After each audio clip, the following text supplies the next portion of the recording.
Hey everyone, welcome to another podcast of Marketing 101 for Chiropractors. Very cool guest this week. We got formerly Dr. Jeff Green. I guess you're always Dr. Jeff Greenfield, but Jeff Greenfield is with Provalytics Marketing, and he's got some great stuff about the digital world. Thanks for being here, man. Thanks for joining us. It's my pleasure, Dr. Enrico. Excited to be here today. Yeah, that's great. Let's go right into your story, because in the green room, you told me a little bit about that. And then he's like, oh, by the way, I used to be a chiropractor. I'm like, wow, holy smokes, this is amazing. So tell us how that all began, how you got into it. And then more importantly, how did you get out of it and into this? Yeah, well, so I gravitated towards chiropractic, as a young kid. I injured my back. And so I started seeing chiropractors in high school, and I did magic as a kid, and especially close-up magic, cards and coins. And so I saw this great opportunity to kind of combine those two things together. And I went to LACC in 1985, graduated December of 88. LACC is now Southern California University of Health Sciences in Whittier. Moved back from Los Angeles to the East Coast, opened up a practice in my house, and built that. And I thought that was it. That's all I was going to do. I had an open room and was seeing upwards a little over 100 patients a day, working Monday, Wednesday, Friday, full days, and Tuesdays, half days, and loved it. I thought I was going to do that. And, I was going to be in my 90s in the middle of doing an adjustment and die. That's what I thought my life was going to be like. And then several years into practice, I was in a car accident. And my elbow got jammed, and my ulnar nerve on my left arm, my left hand, which is dominant, was crushed. And I had severe pain, couldn't adjust anyone anymore, and had to go for a decompression surgery that ended up failing. So I hired doctors to work for me, and quickly kind of migrated my practice over to be more of a multidisciplinary practice. But I went from very quickly just myself and my wife working with a couple of part-timers to me running a show with about 65 employees. And I absolutely hated it because I got into chiropractic because I wanted to help people. And I used to always describe it where every day I heard, thank you, Dr. Jeff, thank you, Dr. Jeff. And then it went from that very quickly to employees complaining about days off and all these types of things. And I was young at the time, and I wasn't prepared for it. So I kind of dropped out. I got rid of the practice and didn't know what I was going to do. And so I decided to go back on the road and do magic, because throughout chiropractic college, my magic had elevated to a level where I was working at the Magic Castle in Hollywood. So I was a professional magician. And there was an opportunity for me to go and tour colleges around the country. This is like mid-90s, 1995. And there was this new thing called the internet. And I knew I needed a website. So I hired a local company to make me a website, which ended up being a big fail. All they did was they bought me a domain name, which was magic-magic.com. You can actually still see it on archive.org. And it was about a week before this big conference I was going to, and the website wasn't live, and I had to figure out how to make it. So I bought this program called Microsoft Front Page, spent the entire weekend in the basement. By the end of the weekend, I had a website, which was great. So mission accomplished. I go to these conferences, I get booked at colleges, but my website, I'm now updating it myself because I had built the thing. Before I knew it, other people were asking me, who's your webmaster? And I'm like, well, I don't really have a webmaster. I'm taking care of it myself. And they're like, well, can you help me? And I'm like, yeah, I can. But, I'm really on this journey to find out what I want to do next. And I tell them my whole story, which I pretty much set up to this point. And so I was on the road for about a year and a half. And by that time, I had a whole series of consulting clients that I was helping with branding, with website development. And so I was now back home, living the life of every entrepreneur, working in my unheated basement, and building up my consulting practice. And then the next thing that people were asking for, once they had a new website and they liked how things were said about them online, is, I want to get to the top of the search engines. How do I get to the top of the search engines?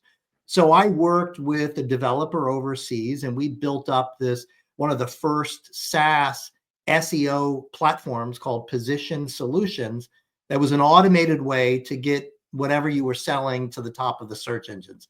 Now, this is pre-Google. This is like 97, 98, but it was pretty cool. We got a lot of pickup with the emerging real estate industry and with the emerging legal space online. But then I was getting bored. You know, if you remember, it was only a couple of years before this, I was in practice with patients every day. And then I was on stage 4 days a week at colleges. And now I'm in my basement. So I reached out to friends in the entertainment business and found out about this new world called product placement, which was getting stuff into, you know, movies and television. And I thought that sounded cool. So I knew nothing about the business. I did a little bit of research, and then I used my tool set of being at the top of the search engines to make myself into an expert. And over the course of several months, I built a new business in product placement. And then as that started to grow, we would have clients that would ask, hey, I want so-and-so to say my product name more, or I want it to be more used in the film. And I'm like, well, in order to do that, you have to pay the production. That's called branded entertainment. And that actually led to several clients, one in the pharmaceutical industry. For a sister product to Botox, we created a faux reality TV show for them. And then I created a program for Verizon Wireless called How Sweet the Sound to increase their market share in the African-American community. That's actually still running to this day. And then I had a client in the weight loss industry and doing some work for them on this new platform called YouTube. And they had questions about their digital marketing. They were spending a significant amount of money, but the CEO was like, the numbers don't really add up. And I looked at the numbers and he was right, they didn't add up. And he asked me to take it over. Now, I didn't know anything about running ad campaigns, so I hired some of the best people out there that I knew in the country. And every week they started coming to me with all of these big issues that they were running into. The most common one was that for every package of weight loss stuff that they sold, they had 5 affiliates trying to claim credit for it. Mm-hmm. So what that meant is the company was paying out 5 commissions for every sale. So that seemed to me that there should be some technology that could correct for this. And I had a team that was already working on a new project for me. And so I pulled some of the people off and started building out what became one of the first attribution platforms out there. And this is like late 2007, early 2008. And that grew into one of the top enterprise multi-touch attribution platforms called C3 Metrics. And at this point, I was older, a little bit wiser, and I grew that company to about 55 employees and exited there in 2019, right before the pandemic, thinking I would never go back to a business that dealt with numbers and measurement. It wasn't sexy for me. And then all of a sudden, in the last couple of years, there were all these crazy changes in the digital world, all revolving around privacy.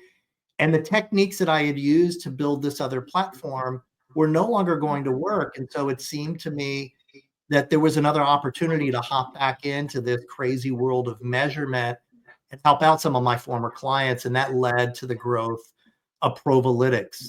So as I look back across my career, I mean, this seems like a real zigzag path, if you will, of career choices. But what I see with chiropractic is that, you know, our job as chiropractors is to help, you know, relieve stress on the nervous system, help people live better, healthier lives. I see magic as a way for people to kind of think outside the box, help with their stress reduction. Although some people do get very stressed out about magic because they don't understand it. And where I'm at right now, I'm solving one of the biggest problems that marketers are having these days. And marketers are expected to be what we call data-driven. They're supposed to understand numbers. But marketers don't understand anything about numbers. That's what accountants are for. And so I'm helping them relieve their stress of having to deal with the numbers. So I'm still in the same business, if you will, just from a different angle. Awesome.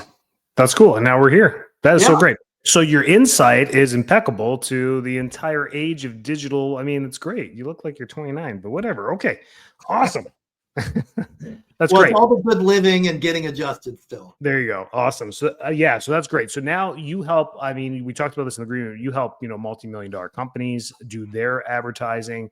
When it comes down to the small businesses, which is, healthcare providers and all those restaurants and all those small businesses, is where do you see digital fitting in for their advertising? I mean, a lot of chiropractors dabble with it, or they hire digital marketers that say they can help small businesses like them go into the digital field. But when we say digital, everyone always thinks Facebook ads. But what does that really encompass with digital marketing? What should a chiropractor encompass for their business?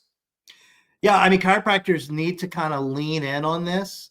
I know it's tough because, you go to school to take care of people and you don't really want to know about this stuff. But one of the things that I learned very early on being a solo practitioner is that the things that I would trust people where I was spending a significant sum of my money on that I didn't understand, it sometimes was like a black hole to me. That's where I always would lose money, and because I didn't understand things. And there's always a tendency when you're a business owner to say, I don't like doing that. I don't understand it. I'm going to hire someone to take care of it. But then you don't know if you're being taken advantage of. You don't really understand it. The nice thing about marketing today versus when I first got into practice, there was no digital marketing. It was radio, print, coupons, and television. And there was no place to research about that stuff. It was really like buying a diamond. You had to completely trust what was going on. Digital marketing and the fundamentals behind it are simply like a free course away. So what I encourage doctors to do is I know you don't want to spend a weekend or a night doing it, but it's a much better investment than spending time watching the new, Night Agent season 2 on Netflix. It's a much better use of your time. But what you have to understand is you need to get your message out there to where people are spending their time. And there's different places where people are based upon their demographic and their age. If you're targeting folks in your community that are 40 and above, you've got to be on Meta. That would be Facebook and Instagram. If you're a younger practitioner and you want to target folks in your community that are in their 20s and a little bit younger, I'd say you have to be on TikTok. Snapchat is like a small little window of folks in their upper 20s, early 30s, but folks younger than that are on TikTok. So you need to be there, and you kind of have to be there, and you have to understand how it works. And I think part of it has to do with the fundamentals of marketing. So marketing, the way marketing works is you spend dollars to buy eyeballs. You're trying to get attention. And those eyeballs in marketing speak are called impressions. And the job of those impressions or those eyeballs is to get that attention, build what we call awareness.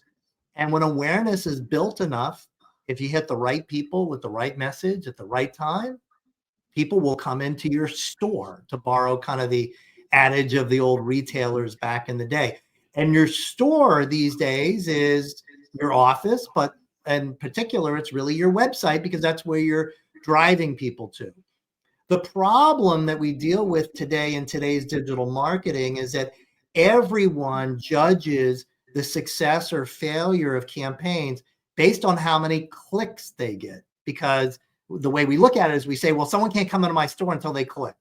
So if I look at campaigns that are driving clicks for me, then that must be what's working. And so what we find is a lot of marketers today, the way that they view the world of marketing is you invest dollars to get clicks, and clicks drive new patients. So I need to spend money on things that drive clicks. The reality of that is not true at all, because what happens is you spend dollars on Facebook. People are scrolling through Facebook. They see an ad. It builds awareness. Then they go on to Instagram. They maybe see another ad. Maybe they click and come to your website, but they don't do anything at all. But let's say they don't click. They just see an ad. And then 3 days later, maybe a week later, they say, oh, wait a second. What is it? Dr. John so-and-so Back to Health Center. And they Google it. And then they click on your native link or your paid link there. And then they come to your website. So based upon that, you would say that your ads on Instagram and Meta are not working. but the reality is they built that awareness and drove people to action. So that's kind of understanding how people use the internet. You know, they use Instagram and Facebook. It's very similar to like television. They're kind of scrolling along, looking for entertainment. The ads are in between, and it builds that awareness enough to where when they're ready for you, they're going to come and find you. So it's important to understand the value that what you're buying is ad impressions and those eyeballs. Perfect. Perfect. Yes, you summed up probably everything I say on repeat every single week. So my coaching clients are like, I'm going to pause my marketing. I've been a chiropractor for 17 years, and I don't think I've ever paused my marketing. That makes zero sense to me. My dad's an Italian immigrant, entrepreneur, self-made, barely spoke English, construction, all this stuff. And the one thing I knew he did was either go door to door and hand out flyers or have that yellow page ad constantly. He bitched about that yellow page ad and how much it cost, but always, he would never not be marketing. And I think that was ingrained in me. And so I'm like, man, that's a nice luxury that you can pause your marketing. What the F are you doing in your practice? Like, how is this working? So I'm always confused. And then 3 months later, they're like, we need to turn the marketing back on. I'm like, I know. Why'd you stop? It's because they really don't have an understanding. And like you said, it still is a big black hole for most chiropractors because we're trained zero in school on marketing. And many of us didn't get a marketing major before going to chiropractic. You know, in the 80s when you graduated, you probably didn't have the prerequisites that we have in the next generation to get it. I'm not sure. I don't know if you needed a bachelor's in the 80s to get it. Oh, you did. Okay. Because Danny Drubin, some other guys mentored me, and they were like, I got into 2 years after high school. I'm like, wow, okay, different time. And that was like in the 60s. So that black hole that you explained is so perfect because we really don't understand it. But maybe dive deep into some things that, you know, chiropractors should always be doing. And it's not giving your marketing company $6,000 a month every month. That's not what we're saying. We're saying what are the A, B's, and C's of marketing that we should be doing every single month, week, day. Well, I'll first address what you said about doctors wanting to turn off their marketing. Huge mistake. The advantage that we have as business owners is that we can look to see what these large companies have done in the past and what the impact has been from them. And we don't have to go that far back. We go back to COVID. During COVID, a lot of large companies paused their marketing because they didn't know what was going on in the world. And they didn't follow the lessons that marketers had during the times of previous wars. During wartime, a lot of big brands paused their marketing, but some smart brands, they changed their marketing activity to, instead of saying, hey, buy stuff, it was more like, we support you. We support America. We support the troops. Those brands that lean in with supportive messages versus pausing marketing, they gain market share. The ones who turned off their marketing in previous wars and during COVID, they lost significant market share and have never gotten it back. So that's the first thing to understand, is that you want to, you know, always be marketing. I kind of like that line from the movie ABC, always be clothing with Alec Baldwin. But one of the things that you always want to be doing, and number one, is asking for referrals. That's number one that I still see to this day, that most chiropractors don't want to ask for a referral. They're afraid to ask for a referral. When I was in practice, the way that I was taught to ask for a referral is I would say, hey, do you, you'd have a conversation, you get to know your patients, and yeah, I've got this friend, Jennifer, at my office, and, she is complaining about headaches and is just amazed at how well I'm doing. And so the tendency is to say, hey, give her my card. But then the patient will give them the card and you'll never hear from Jennifer. So I would always say, do you want to help me help Jennifer? And patient be like, yeah, of course. Say, give her my card and ask her if it's okay for me to give her a call. And he would ask, hey, I spoke to my chiropractor. He wanted to know, is it okay if he calls you? And of course, Jennifer would say, yeah, of course. And I'd have a phone call with her and just have a quick consult over the phone just to see what was going on and invite her to come into the office. So that was great. That was a great way for me to ask for referrals, because the problem with referrals is that sometimes, you know, your patient doesn't feel successful if they're unable to get someone to come in. But this way, it kind of puts the onus on the person who's having the problem to say yay or nay to having a conversation with you. So that would be the first thing, is always be doing that. The second thing is always look for ways to have your face and your practice out there. Now, what's really cool is, because of what's happened in marketing today, is that for a lot of solo practitioners, you would never think about the idea of advertising on television. That would be way too much money. You know, my marketing budget is like, let's say $2,000 a month. There's no way I can afford to advertise on TV. Well, now with digitized television, which is called CTV, connected TV, that's where you want to be, because most people in your community are probably have cut the cord. They're not watching linear television. They're watching Amazon Prime, they're watching Netflix, or watching Paramount, all these streaming services.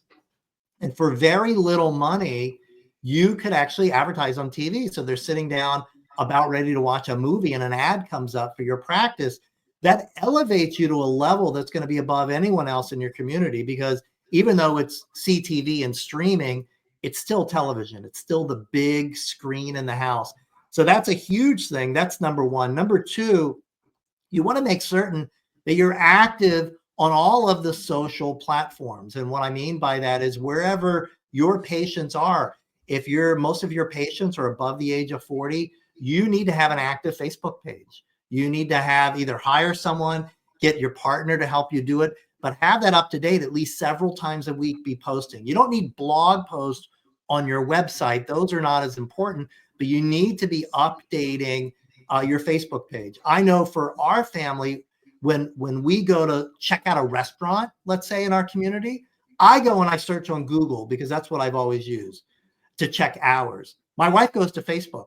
Her search engine of choice is Facebook, because she knows it's always up to date. And if it's not up to date, she's like, what are they doing? They should be up to date with this stuff. This is crazy. So you have to get into the mindset. But so you want to have all of that stuff loaded and up to date. And then in terms of your paid marketing, you want to make certain that you're running awareness type ads on Facebook. You want to make certain that you've got some brand search, so that when someone types in your name into Google, that you show up. Now, if you have a name where someone types in your name and you're the only thing that shows up, then you don't need to be paying for those ads. But if you've got someone in your community who's a similar sounding name, or you're in a very competitive area, you're going to have to pay to be there in those ads. And then other places like TikTok and stuff like that, it really depends on the demographics of your practice and who you're trying to go after. Those would be my always on recommendations.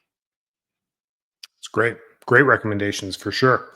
Yeah. And I repeat that to everyone there, being scared to ask for referrals. I think that's the best marketing you could possibly do. It's not only the cheapest, it's free. And it brings in the best clients. I mean, when somebody thinks about somebody else, that's going to be your ideal client, not trying to find them on Facebook. So that is great stuff there. So now, like you said, now there's all the hats we have to wear. Like, I'm a CEO of multiple clinics, and I got multiple associates, and I'm in that realm, which is different. And you definitely have to delegate this stuff if you're in that realm, or even if you own your own clinic and you do everything in there, you're going to have to delegate this part, because you just won't be able to keep up. What's your best advice for that? Well, the best advice for that when it comes to marketing, you definitely want to have someone else turning the dials. You don't want to be in there working it yourself, because you'll drive yourself absolutely crazy. But what you want to be able to do is look at a report at the end of a month to be able to see and look at trends that are going on. Typically, the types of reports that you'll get a report that shows you how many clicks you had, how much you paid, your cost per click, and then you'll come up with some sort of correlation, because you'll say, okay, well, we had this number of new patient phone calls, we had this number of form fills on the website. So you could say the cost for a potential new patient and the cost per new patient. But that report is missing some data. And what you want is, you don't want just a monthly total. You want an ongoing daily count of all of that stuff.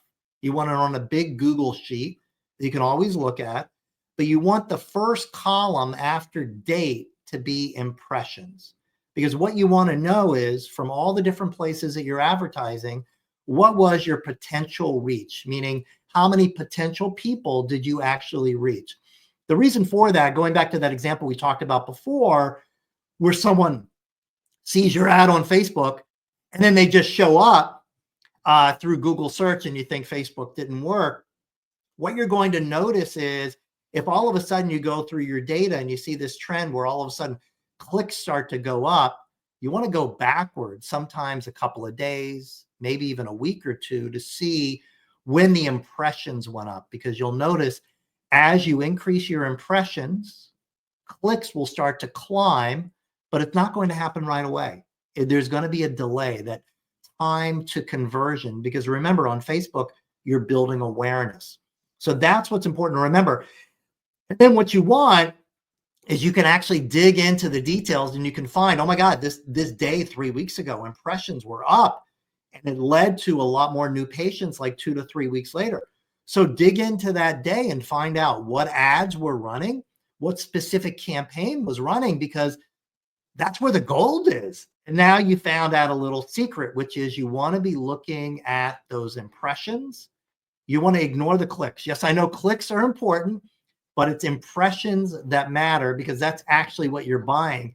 And once you find out something that's working, now you want to go back and you want to repeat it and do it again. Love it. It's a very refreshing perspective, because the magic word in digital marketing is leads, and it drives everyone nuts. It drives the marketers nuts. It drives the chiropractors nuts, because that's all they look at. And that's the winning and determining factor of that. And then you have two ways to look at leads. One, I'm getting a lot of leads, giving me a lot of cracks at the bat. These are those chiropractors that play the baseball analogies. Like, I like that. I'm like, but that's expensive. And then there's the other ones who are like, I get bad leads. And I'm like, okay, well, we got two distinct problems here on those. So I love the impressions, because you got to look back and say, is the money we're spending actually getting out there? Are eyeballs on the ads first? And if not, you can tweak it. You can be like, okay, we're going to up our Google ad spend and decrease our Facebook ad spend, because it looks like we're getting more impressions on Google or whatever it may be. So that's just a great thing, because I feel like I always get into the leads discussions with everyone, and how to get a lead and how to convert a lead. More of the practice management type stuff. Probably the aftermath of what you do for people is, after you get them in the door, how to keep them, or get them on the phone, how to get them in. That's where I help those people. So it's nice. I like this. This is actually marketing, which is great. Go figure. Jeff's the expert. So that's awesome. This is great stuff. So chiropractors definitely need to. Now, how do you trust? Like, how do you trust? I find a lot of people are cycling through a lot of digital marketers. Like, they'll stick with them for on average 2.5 months, and then they want out.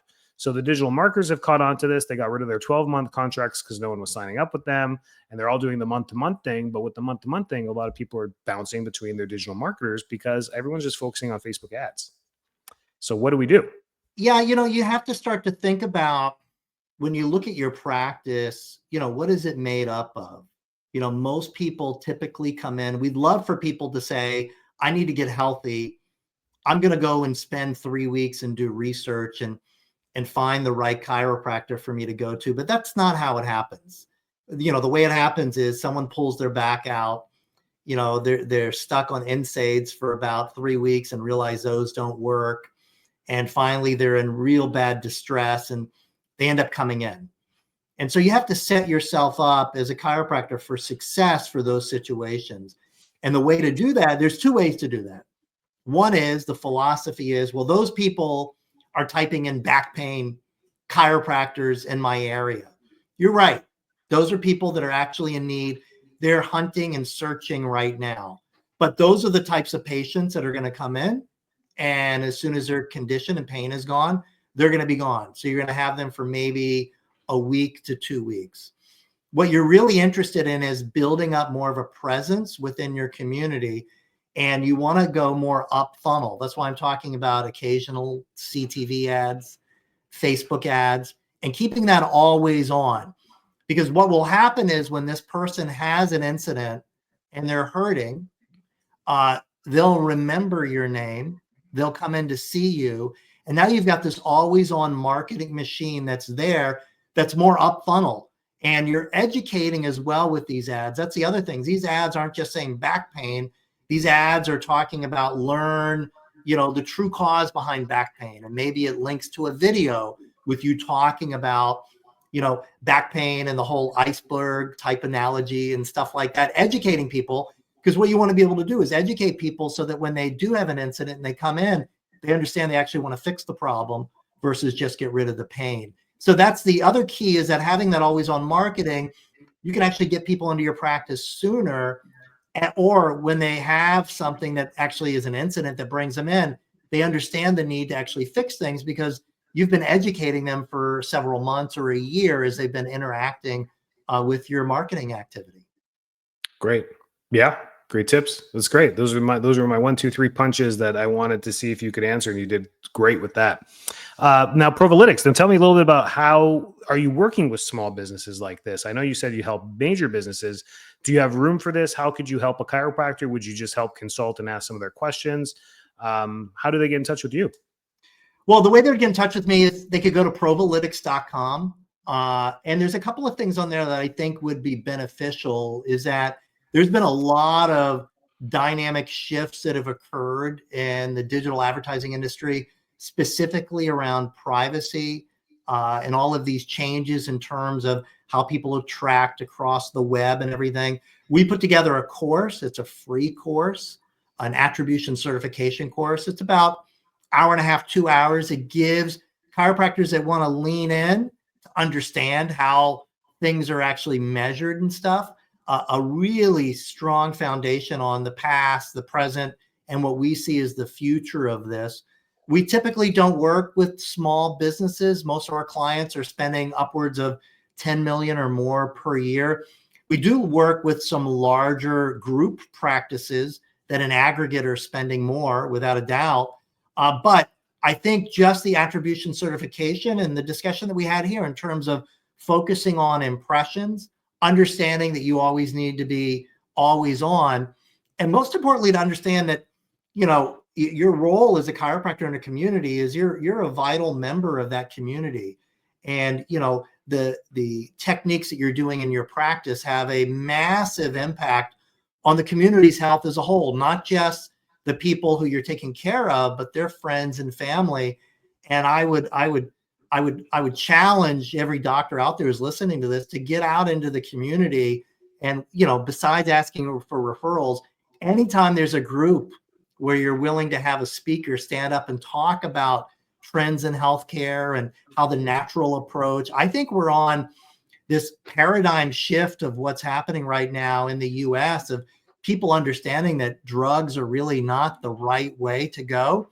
It's a huge opportunity for chiropractors to be acknowledged as the natural caretakers of the community with the best and natural approach to taking care of ourselves.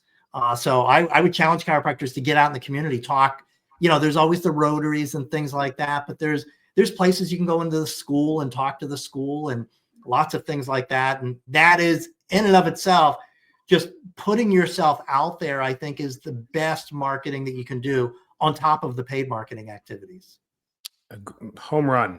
Awesome. That's so great. Yeah. Get out there. I mean, we've got to bring this stuff back. COVID was a sociology shift for society, for sure. We all went and hibernated like never before.